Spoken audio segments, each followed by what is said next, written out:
A TV da Mata está no Tribunal Superior do Trabalho, TST, e nós vamos falar com o ministro Lélio Bentes. Ele é membro da Comissão de Peritos da Organização Internacional do Trabalho, a OIT. Especialista na área de direitos humanos, com atuação no combate ao trabalho escravo e ao trabalho infantil, nós vamos saber do ministro qual a importância das normas internacionais do trabalho para o Poder Judiciário. Ministro, muito obrigado pela entrevista com o nosso programa. Eu é que agradeço a oportunidade. Primeiramente, eu gostaria que o senhor falasse um pouco de como é o trabalho de um perito da OIT. A OIT ela conta hoje com mais de 180 normas internacionais, 180 convenções. E os países que ratificam essas convenções se obrigam a encaminhar relatórios periódicos para que se faça o acompanhamento da efetiva aplicação dessas convenções. A Comissão de Peritos é incumbida de examinar esses relatórios e os comentários enviados também por trabalhadores e empregadores e emite, então, um parecer, uma opinião, que é posteriormente submetida à Comissão de Normas da Conferência Internacional do Trabalho. A Comissão de Normas é um órgão tripartite que, então, avalia aqueles casos mais graves identificados pela Comissão de Peritos. Como é a escolha de um perito pelos países? A Comissão de Peritos é composta por 20 juristas independentes, não tem vinculação nem com o governo, nem com trabalhadores, nem com empregadores, e são aprovados pelo Conselho de Administração da OIT mediante indicação do diretor-geral, para servir a um mandato inicial de 3 anos, passível de renovação no máximo até 15 anos. Então a atividade do perito é principalmente essa questão de avaliar os relatórios. Examinar os relatórios, estabelecer uma comunicação também com os países, buscando orientá-los quanto à melhor forma de dar cumprimento às obrigações contidas nas convenções e, por consequência, acaba se produzindo uma interpretação genuína daquelas normas internacionais que é muito importante na sua aplicação no âmbito nacional. E a Conferência Internacional da OIT, qual o principal objetivo dela? A Conferência Anual da OIT é como a Assembleia Geral das Nações Unidas. É uma reunião tripartite, representantes de trabalhadores, empregadores e de governo se reúnem e discutem uma agenda previamente estabelecida pelo Conselho de Administração da OIT, visando a adotar convenções, recomendações e resoluções que imprimam no mundo do trabalho um caráter mais efetivo de justiça social. E como funciona a reunião da Comissão de Normas dentro da conferência? É muito interessante. A Comissão de Normas, ela desempenha uma atividade muito aproximada à atividade de um tribunal. Os casos selecionados a partir do relatório da Comissão de Peritos, a Comissão de Peritos examina por ano quase 2.000 relatórios e aponta aqueles em que há inconformidades muito graves ou reiterado descumprimento das normas da OIT. E a Comissão de Normas, então, por acordo entre trabalhadores, empregadores e governo, elege os 25 a 30 casos mais relevantes e, a partir daí, se estabelece um debate público. Esse debate tem uma grande importância na medida em que expõe aquelas situações a todos os presentes, à imprensa internacional. Então, é um meio muito efetivo de se coibir a infração às normas internacionais do trabalho. Trata-se de uma coação moral que a OIT exerce sobre aqueles países que não cumprem as convenções que ratificaram. Como o senhor avalia a importância das normas internacionais para o juiz do trabalho no Brasil?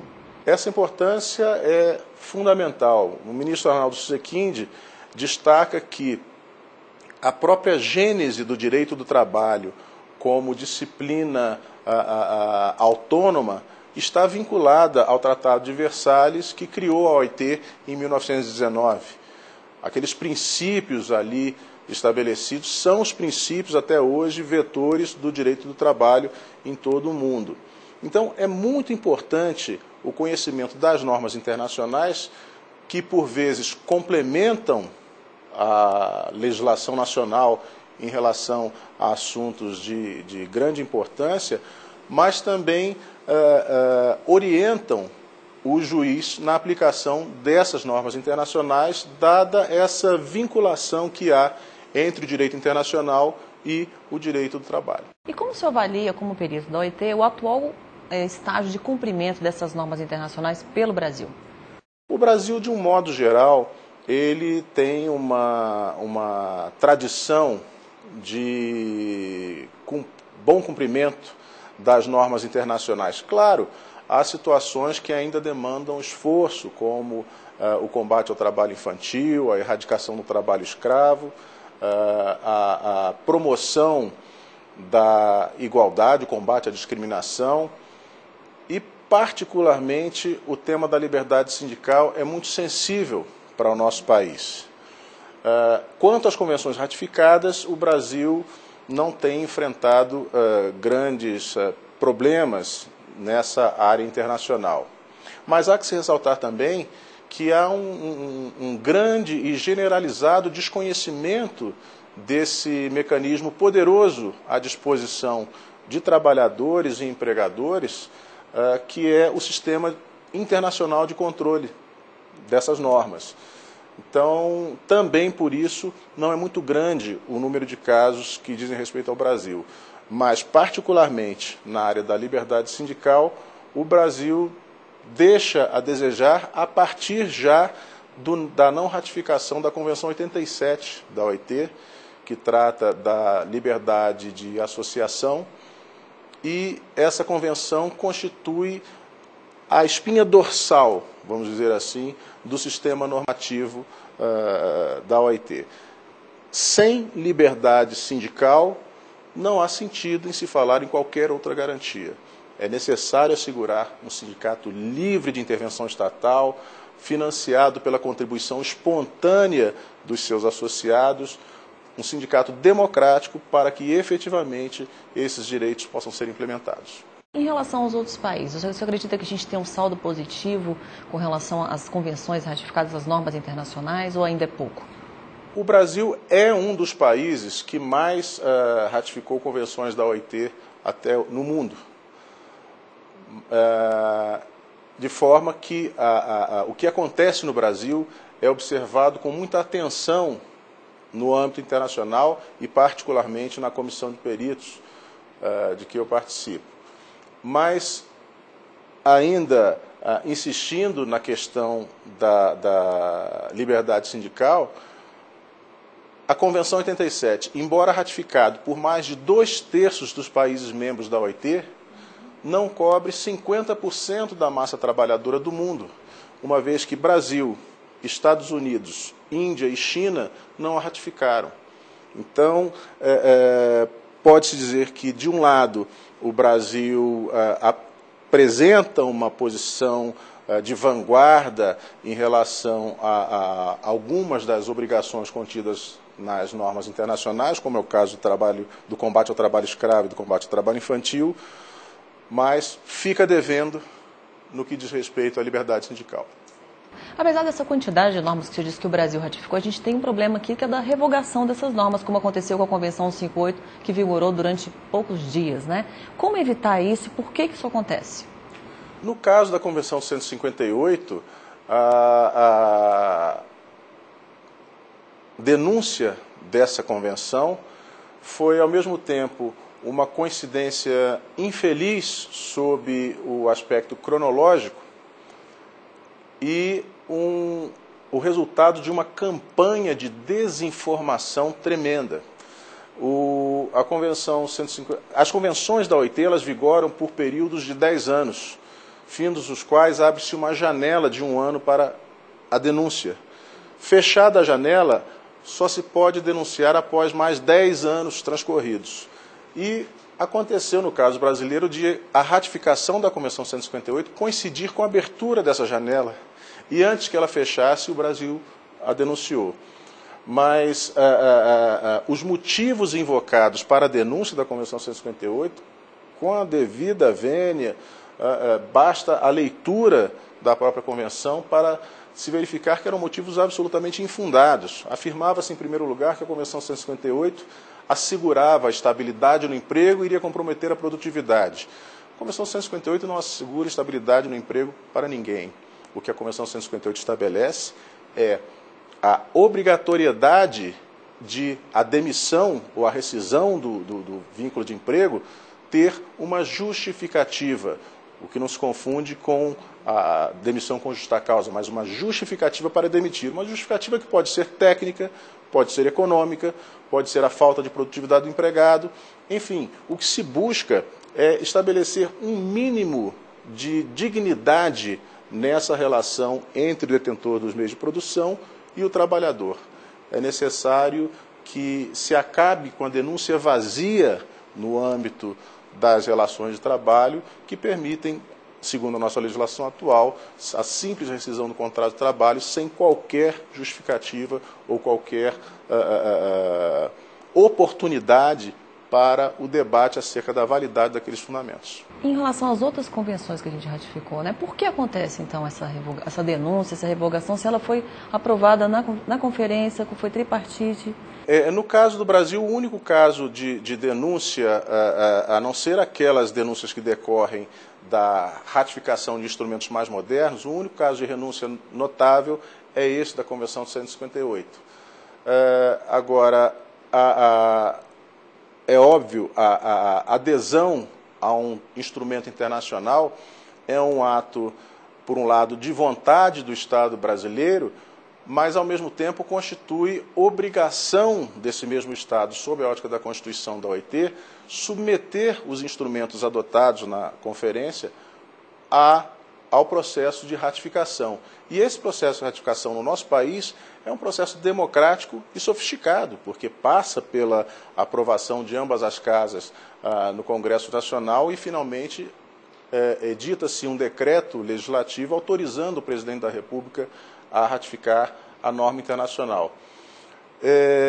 Por isso, espera-se que um ato de denúncia ele passe também pelo mesmo crivo democrático. Aliás, o Brasil é parte na Convenção 144 da Organização Internacional do Trabalho, segundo a qual nenhuma conduta relativa à denúncia de convenções internacionais pode ser adotada sem aprovação tripartite, ou seja, a necessidade de pronunciamento de trabalhadores, empregadores e governo para se concluir pela conveniência de denúncia de um instrumento da OIT. A ANAMATRA firmou há pouco um protocolo com a OIT para disseminar entre os juízes do trabalho a importância das normas internacionais. Como o senhor avalia a assinatura desse protocolo e como ele pode beneficiar a Justiça do Trabalho? Olha, eu recebo essa iniciativa com tremenda alegria. A ANAMATRA contribui de uma forma efetiva e decisiva para a disseminação de uma cultura do direito internacional do trabalho entre os juízes do trabalho brasileiros. Como já disse, essa ferramenta é uma ferramenta poderosa, está à disposição dos nossos colegas e deve ser usada tanto o conhecimento das normas internacionais, o conhecimento das opiniões da Comissão de Peritos, das decisões do Comitê de Liberdade Sindical, podem ser extremamente úteis na aplicação das normas ratificadas, que são lei para todos os efeitos, da legislação nacional e da própria Constituição da República. Então, essa iniciativa é extremamente bem-vinda e a reação dos representantes da OIT que aqui estiveram presentes na assinatura desse convênio, especialmente a diretora do Departamento de Normas, Cleopatra Dumbier Henry, já fala por si só da alegria e da expectativa da OIT no êxito dessa parceria. Eu não tenho a menor dúvida de que será muito bem sucedida. O senhor gostaria de deixar uma mensagem para os juízes do trabalho sobre a importância das normas e sobre qualquer outro assunto? A mensagem que eu deixo nesse momento é exatamente no sentido de que aproveitem essa oportunidade que a ANAMATRA enseja de um aprofundamento no estudo das normas internacionais e busquem se aprofundar, busquem questionar, busquem trazer a sua contribuição para a formação dessa cultura do direito internacional no direito do trabalho brasileiro. A OIT mantém, inclusive, no Centro Internacional de Turim, um repertório de decisões exemplares na aplicação de normas internacionais. Isso está disponível no sítio do Tribunal Superior do Trabalho, sob o banner Fórum Internacional de Direitos Sociais. E certamente, nas futuras edições, nós contaremos cada vez mais com decisões de juízes brasileiros que eu tenho certeza todos abraçarão essa importante ideia. Ministro, muito obrigada pela sua participação aqui no nosso programa. Eu que agradeço, Viviane. Participe você também da TV Anamatra. Envie sua sugestão para o nosso e-mail, tv@anamatra.org.br. Obrigada pela companhia e até o nosso próximo encontro.